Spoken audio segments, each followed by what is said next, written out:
Hello, Liz Gilby here at Roscoe Studio. Today I'm going to show you some painting techniques, and to keep you painting really boldly. I'm going to use some oil painting techniques, but I'm going to use some kit that you probably have at home.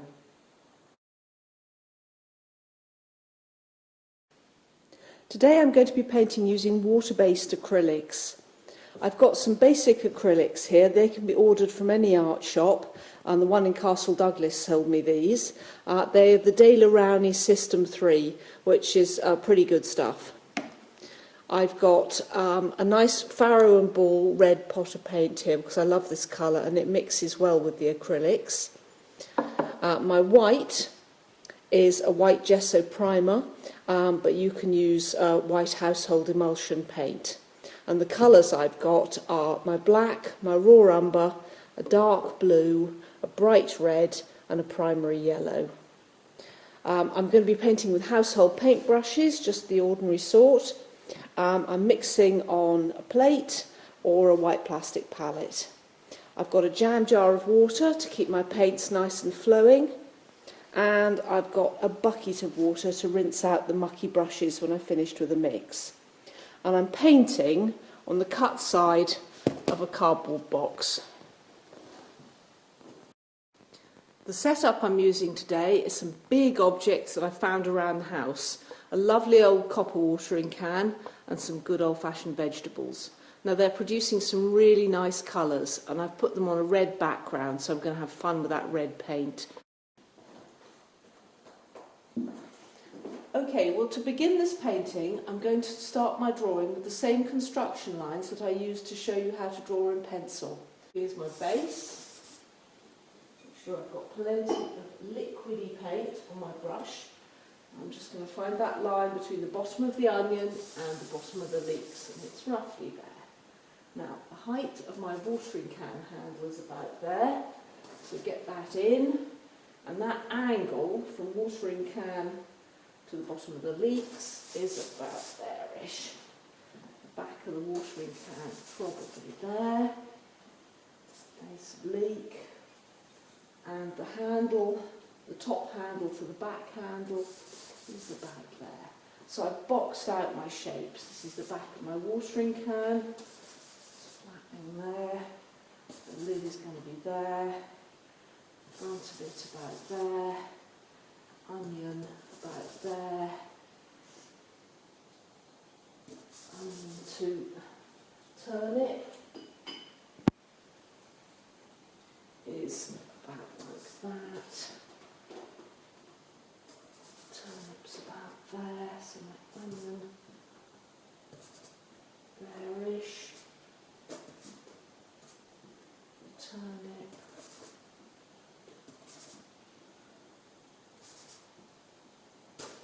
About there, negative space to leek, about there, that leaks there, comes across there, the back one protrudes there, and I'm just getting things marked in. It's as simple as that. No real great drawing going on here, just literally finding things. The spout is about there.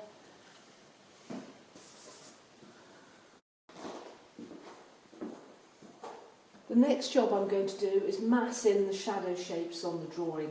And I'm just going to use a simple mixture of umber and black. And I'm going to use it fairly thin.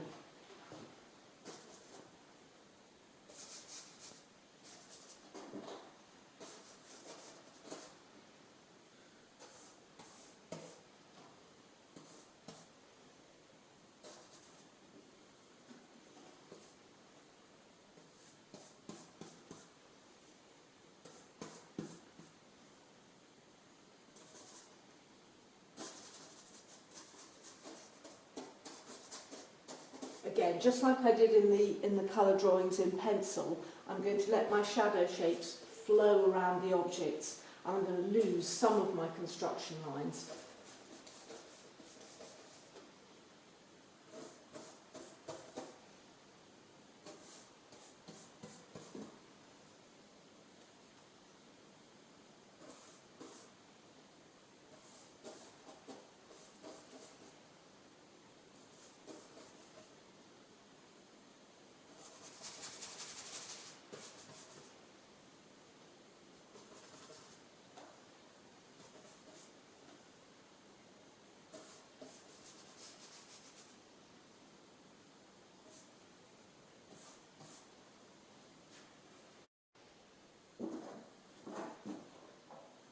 Now the fun starts. I'm going to start massing in with my red house paint.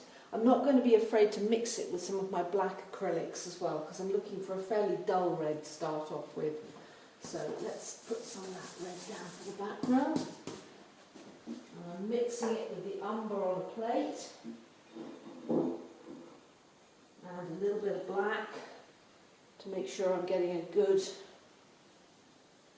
robust dark colour. I'm just putting it on fairly loosely. Some of my shapes will lose, some I won't.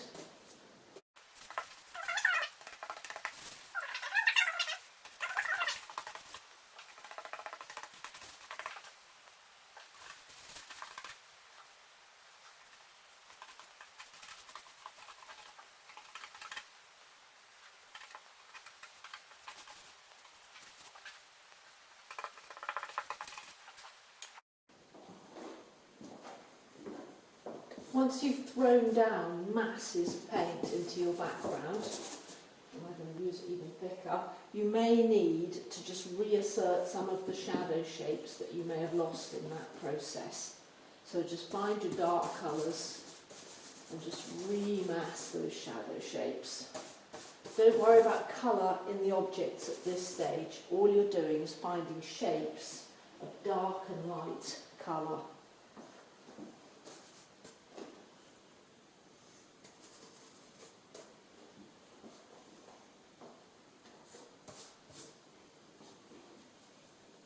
The shadow of the leek is stronger under there than it is in my picture, so I'm just going to make sure I've got that really nice and dark.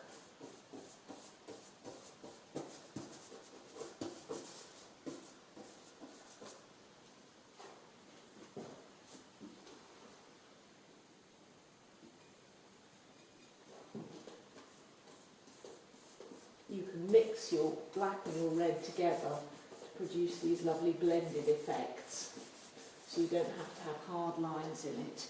And this is a really energetic, rough and ready approach to painting. It's not super tight, it's not super accurate, but it's fun, and you've got to really just get your energy going and pop down that paint.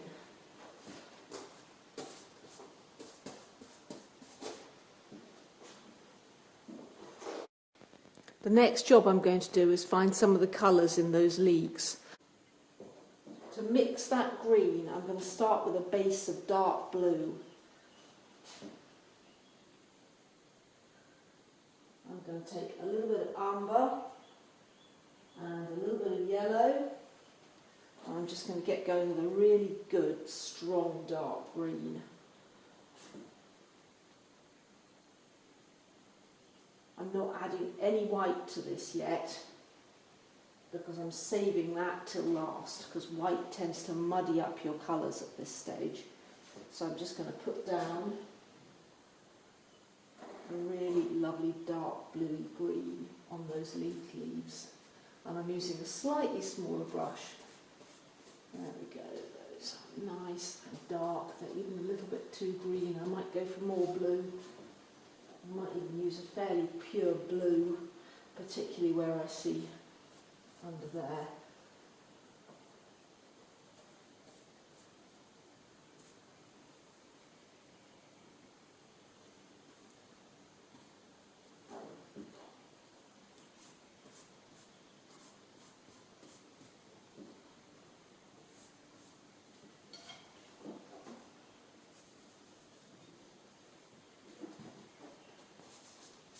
Some of my background colour just to cut the shapes a bit.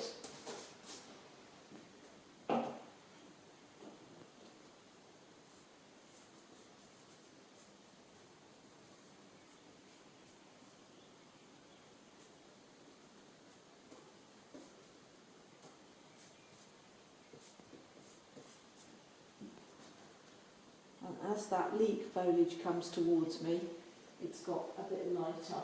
So I'm going to put some more yellow in it.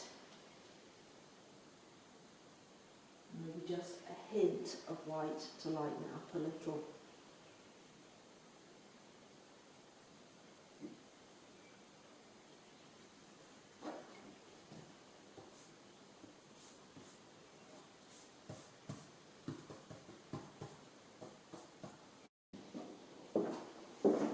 Okay, I'm going to crack on with this painting now in big bold brush strokes. I'll show you some of the mixes and I might speed this up a little bit, but you should get the idea of what I'm doing.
Finally, I'm going to show you the mixes for that dark purple on the turnip. I'm going to start with the dark side, so I'm going to start with some really dark blue, make sure it's properly dark, a little bit of red to make that purple, and if it's still not dark enough I can add a little bit of umber to darken it, or even a tiny hint of black to make sure that it really is as dark as it needs to be. Mix it up well and put it on the back of the turnip. It's a little bit too exciting colour-wise, so I'm going to put a little bit of umber in just to calm it down a little bit and take some of the colour out. And that shape goes around the top slightly. Keeping that really nice and dark. And then as it gets round the front, it gets a little bit more light, and so it's got more colour and more white in it to lighten it a little.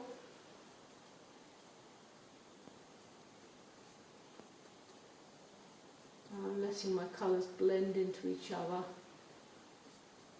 and then gradually as it gets into the light, even more white and even more pink.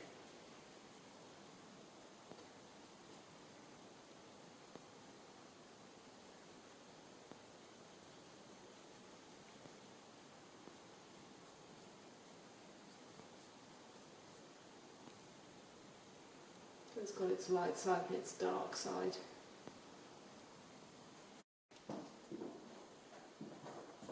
For the white side of the turnip, it's really not white at all, it's incredibly dark. So I'm going to make sure I get that colour right. And it's very much umber, the tiny bit of my barrel and ball red in it. And it's really very dark. And you can see how dark that colour is. And there's a tiny hint of light, extra light on the surface that turns towards the light, and I'm just going to add it with a little flick of a brush like that, but no more than that. So what looks white in nature often really isn't white. It can be a very, very long way from white. The onion colour is again very dark on the dark side, so I'm going to use almost pure umber with a little bit of red in it.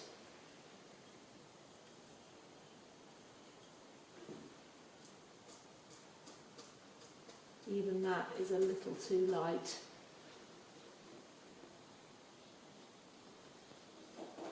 But your colours are almost always darker than you think they are.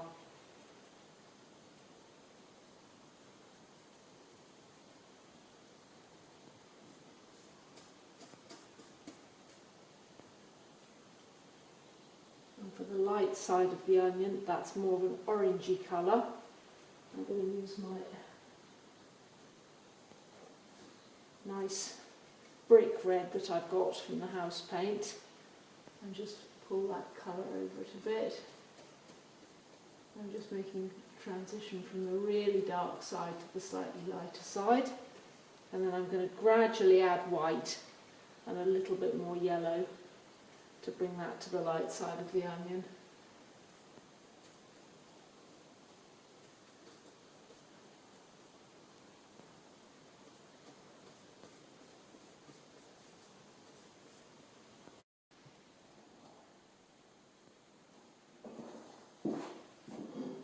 Finally, I'm just adding a little more red colour into the onion because I think it just needs to bring itself up a little more. And I'm going to make sure I'm keeping the dark side really dark still.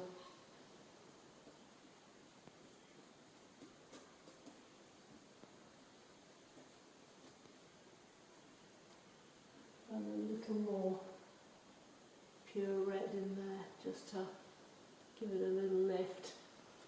Right,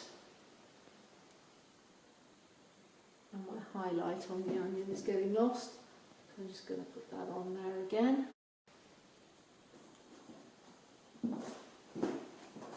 And there we go, a quick still life on a cardboard box.